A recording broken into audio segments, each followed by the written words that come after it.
Saya terdiagnosa autoimun itu tahun 2014 dengan diagnosanya adalah rheumatoid arthritis. Saya kena di sendi-sendi ya. Gejalanya dari yang tadi ini apa? Yang ada di slide tadi ya, sekitar 9-10 gitu yang termasuk di situ. Gejalanya itu banyak banget.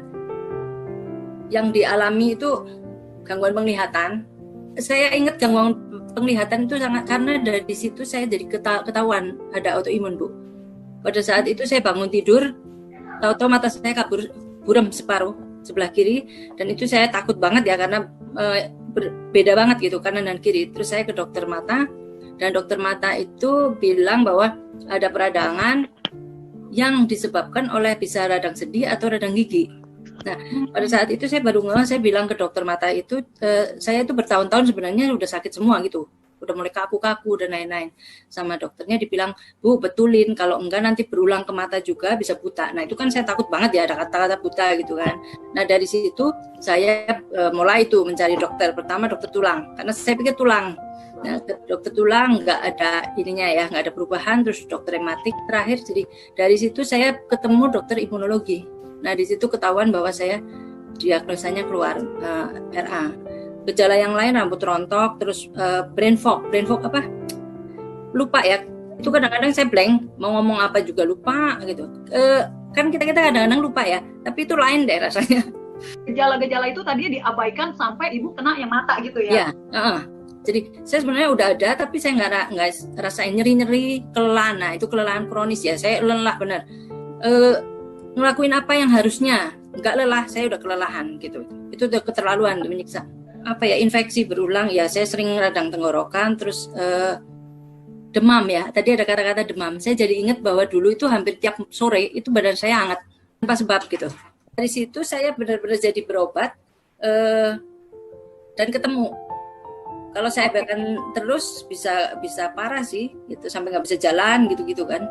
Obat-obatan yang Bu Lina minum, terus dampaknya buat organ tubuh yang lain atau efeknya tuh apa gitu loh? Obat-obatan yang saya minum dari awal itu ya, waktu itu tadi saya pikir obatnya lumayan banyak kalau menurut saya, Ibu, sekitar berapa ya, 8-9 gitu jenis setiap hari. Setiap kontrol itu kan harus ada bawa lab. Nah itu terus 6 bulan sekali ke dokter mata gitu saya cek, itu memang ternyata ada efek-efeknya ke mata. Jadi ada satu obat yang mempercepat katarak, terus ada lagi yang itu nggak begitu lama, sekitar 2 tahun mungkin saya minum, lumayan lama juga sih. Tapi terus yang terus menerus dari awal itu ada obat yang untuk RA itu biasanya banyak yang dikasih obat kemo dosis ringan. Nah, itu pada waktu itu saya belum ngerti ya kalau itu efeknya kemana aja. Cuman setiap 2 bulan kontrol itu saya selalu membawa lab SGOT, SGPT untuk lever. Saya kadang-kadang curiga ini kenapa lever saya yang dicek, karena hasilnya sebenarnya normal awal-awalnya. Tapi lama-lama terus menerus nambah sampai bintangnya keluar. Itu kalau dari lab dok ini kan ya, itu keluar bintang, naik terus kayak gitu, Bu. Dulu dapat steroid juga. Jadi itu kalau itu efeknya kan ke keroposan tulang segala kan, kayak gitu sih. Saya juga sempat dapat, tapi untungnya waktu itu saya bisa berkurang sih untuk steroidnya. Cuman yang kemo yang terus menerus. Nah, ternyata semakin saya baca memang ada efek sampingnya, menyerang ke sana kemari lah gitunya. Tapi kalau nggak diminum pun nanti akan RA saya jadi nggak terkendali gitu kan. Dulu kan saya pernah dengar ya, Bu Lina itu kan sampai ngiris bawang aja nggak kuat berdiri ya katanya dulu ya. Oh iya, lemes banget, Bu. Jadi sangat lemes ya, itu kan nggak ada tenaga. Iya, kan saya lihat nih perkembangannya, tidak seperti orang sakit nih kan Bu Lina. Malah kalau misalnya Ibu nggak sharing, Ibu pernah sakit autoimun begitu parah, itu kayaknya saya hampir nggak percaya gitu. Kita jalan 13.000 langkah, bener nggak? Iya kan? Waktu ke Phuket itu ya, kena panas juga saya udah nggak ada masalah dengan sinar matahari. Dulunya saya kalau kena matahari itu nggak karuan rasanya. Gitu. Terus tahun 2018 akhir kan saya ke Eropa ya, Bu ya. Itu jalannya malah lebih banyak lagi tuh, bisa 20 ribuan. Nah, itu ternyata saya benar-benar buktiin bahwa saya udah sehat tuh. Nah, gimana tuh Bu Lina? Boleh share nih ke teman-teman nih, teman-teman juga tahu gitu loh.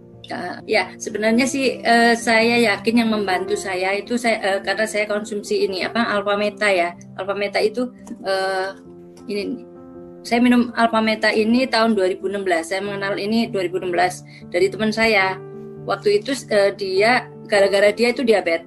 Udah 12 tahun tapi kok bagus, badannya tetap bagus gitu kan. Terus saya tanya, kok bisa sehat banget gitu kan. Oh, aku udah setahun minum ini gitu kan. Saya lihat gitu, kok ada kata-kata energi. Pada waktu itu saya cuma ngejar energi sebenarnya, Bu. Saya nggak ngerti kan itu apa, cuma energi. Nah, waktu saya ketemu dokter, saya bilang, Dok, ini boleh nggak? Karena saya pengen normal gitu, aktivitas normal lagi gitu. Dok, puji Tuhannya adalah waktu itu dokter saya memperbolehkan. Dan saya tanya, kok boleh Dok? Biasanya kan nggak boleh. Autoimun kan sangat-sangat ini ya, harus hati-hati gitu. Nah pada saat itu untungnya banget itu boleh. Dan saya tanya, kenapa Dok kok boleh gitu kan? Nah dokternya bilang 100% dari beras. Terus nano. Saya pertamanya nggak ngerti itu nano itu apa. Ternyata kan karena kecil ya, jadi langsung diserap, jadi nggak memerlukan energi saya untuk ngolah gitu. Kayak gitu Bu. Dan itu 2016. Nah yang saya benar-benar blessing sebenarnya, seminggu saya minum ini, energi saya kembali mulai normal. Itu buat saya benar-benar yang saya nemuin bahwa oke lah ada tantangan, tapi saya dapat jalan untuk membaik gitu.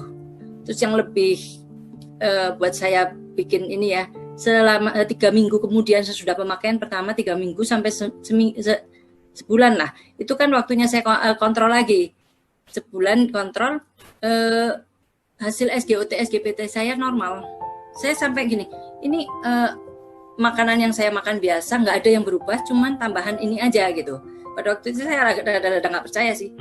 Tapi kan saya pikir 2 bulan kemudian kan saya cek lagi. Nah pada waktu saya cek lagi semua normal, tetap normal dan membaik. Angkanya turun membaik terus Bu sampai sekarang.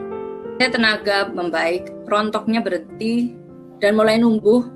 Apa bonusnya lah buat saya, karena dulu saya udah mulai botak nih. Karena rontok-rontok kena obat dan lain-lain yang kena autoimunnya gitu, membaik semua. Terus untuk sendi-sendinya waktu itu kan saya sudah berapa bulan minum Alpha Meta, saya ketemu teman lagi kan, dibilang ini loh kalau memang ada nyeri-nyeri coba deh Alpha Spin kayak gitu. Nah saya mulai deh karena saya nyerinya itu kayak ditusuk-tusuk jarum, ngagetin dan sakit gitu Bu, di sendi-sendi lutut, jari-jari gitu.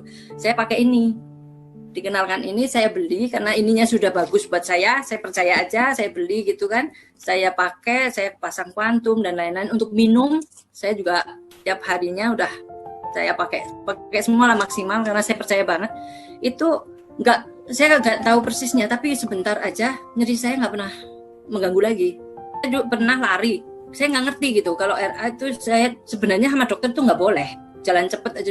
Ibu kalau lari bisa jebol, dibilang gitu dengkul saya gitu kan. Saya nggak ngerti itu, saya lari bengkak gede banget. Nah waktu itu pakai ini dijepit langsung 2 jam 3 jam kempes Bu. Buat saya udah berblessing ketemu produk ini Bu. Iya tentang FFG ini untuk kesehatan Bu Lina seperti apa? Ya Bu, dulu saya itu pencemas. Di luar autoimun juga saya memang dasarnya dulu pencemas banget gitu kan. Terus karena saya memakai produk ini, terus saya pengen tahu lebih jauh gitu. Akhirnya kenal komunitas FFG dan yang saya dapat itu kecemasan saya itu hampir jarang lah ya. Saya gampang stres dulunya, sekarang nggak stres. Padahal kan pencetus autoimun jadi berat itu salah satunya adalah saya udah dipesenin dokter nggak boleh kecapean dan stres. Nah saya sih beruntung banget bahwa di sini saya bisa bisa ngontrol pikiran karena saya dapat sesuatu yang positif, selalu diingetin untuk positif terus gitu. Selalu melihat dari sisi yang satunya. Kan kadang-kadang kita melihat dari negatif terus gitu kan, kebiasaan. Nah, sekarang saya bisa berubah. Selalu melihat dari sisi positifnya, dari sisi satunya. Itu di FFG saya ketolong banget sih Bu di sini. Kondisinya berapa banyak obat yang Ibu, misalnya berkurang atau gimana nih sekarang nih kondisinya Bu? Sekarang sama sekali udah bebas obat. Saya hanya tiap harinya minum vitamin D dan kalsium. Vitamin aja sih. Jadi itu semua udah bebas tahun 2018 ya. Pada waktu itu saya konsultasi ke dokter sih, dan memang sudah bisa bebas obat. Saya selalu konsultasi. Jadi walaupun saya bebas obat, saya tetap kontrol. Disuruh pulang kan saya tetap supaya termanage ya. Baik sekali.